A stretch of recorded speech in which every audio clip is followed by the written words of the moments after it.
In this video, I'm going to talk about my 7.5-foot 4-piece 4-weight fiberglass spin fly rod.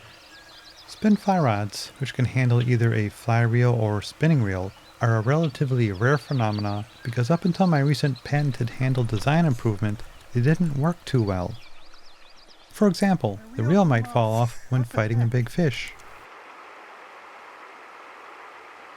I've spent a lot of time fishing a lot of places with a variety of spin fly rods, and at this point I and my custom rod builder have become the world's foremost experts in spin fly rod design. So I thought it might be helpful if I share some of my experiences with various spin fly rods so people can better choose a spin fly rod that works well for them. This is also a good excuse to show some of the highlights of the many wonderful places I've fished in the past few years. This 7.5-foot 4-weight spin fly rod is based on an S-glass fiberglass fly rod blank.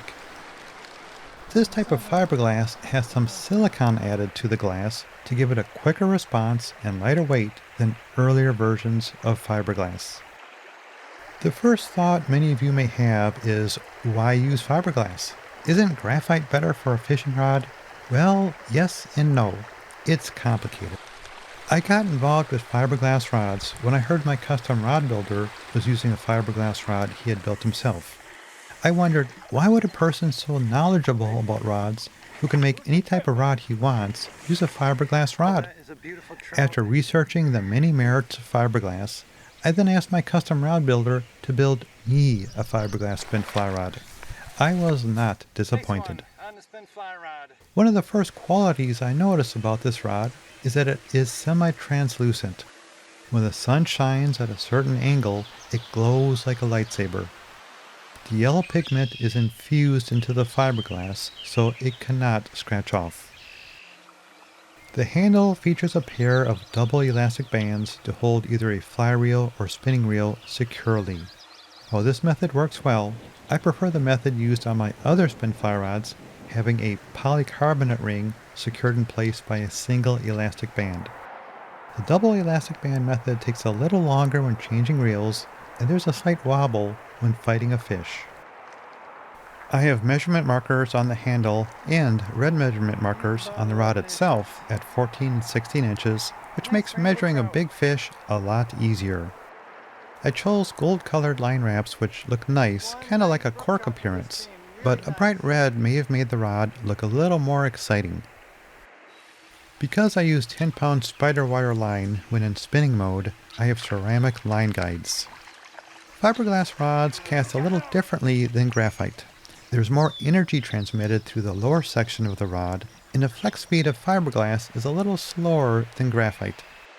This translates into a slower casting stroke, which reduces the effort in casting because you aren't fighting the momentum of your arm as much.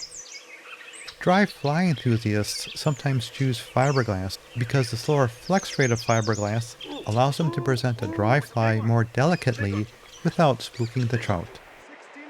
Perhaps this is why the two largest trout I ever caught on a dry fly were both caught using this rod.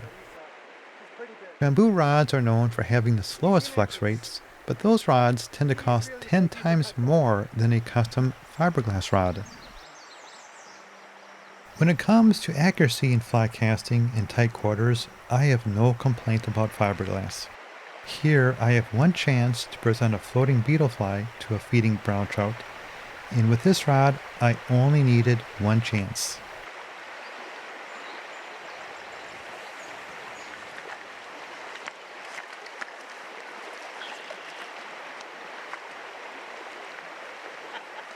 You see that? That was pretty fun. He's a nice one.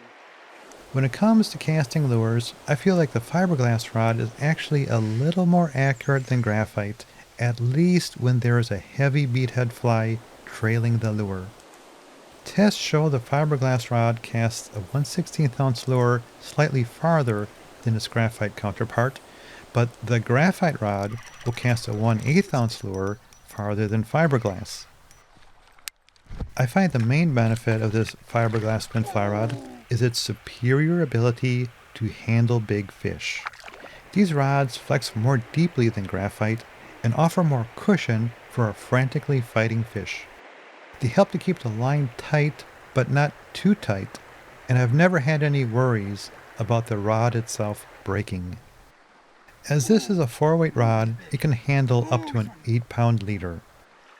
When I fish a medium-sized stream that is known to harbor large fish, I usually reach for this rod. It's a big one. Whoa! It's a big one. And that also goes for fishing in spinning mode. Here I'm fighting a 17-inch rainbow trout in California's West Walker River that hit a small daredevil lure. The rod played this fish beautifully. Holy cow! It's a real big one. Look at that. Look at this fish. It is a giant fish. Holy cow. It's big. It's real big. On the downside, the heavier weight of this fiberglass rod makes catching the smaller fish feel a little less sporting. When targeting smaller trout, I usually prefer the lightweight feel of a graphite rod, but there are exceptions.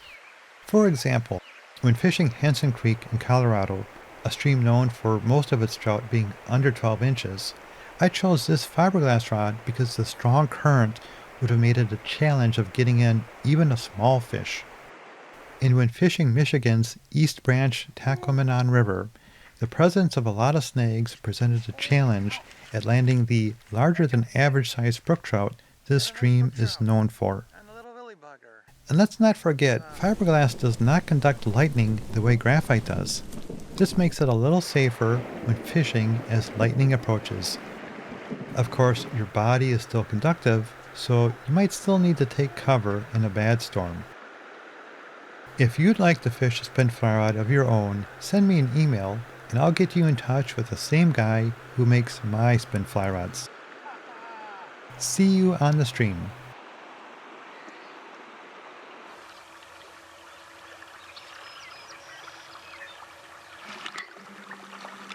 Come on, big one, this way. Whoa! I got him! I got him!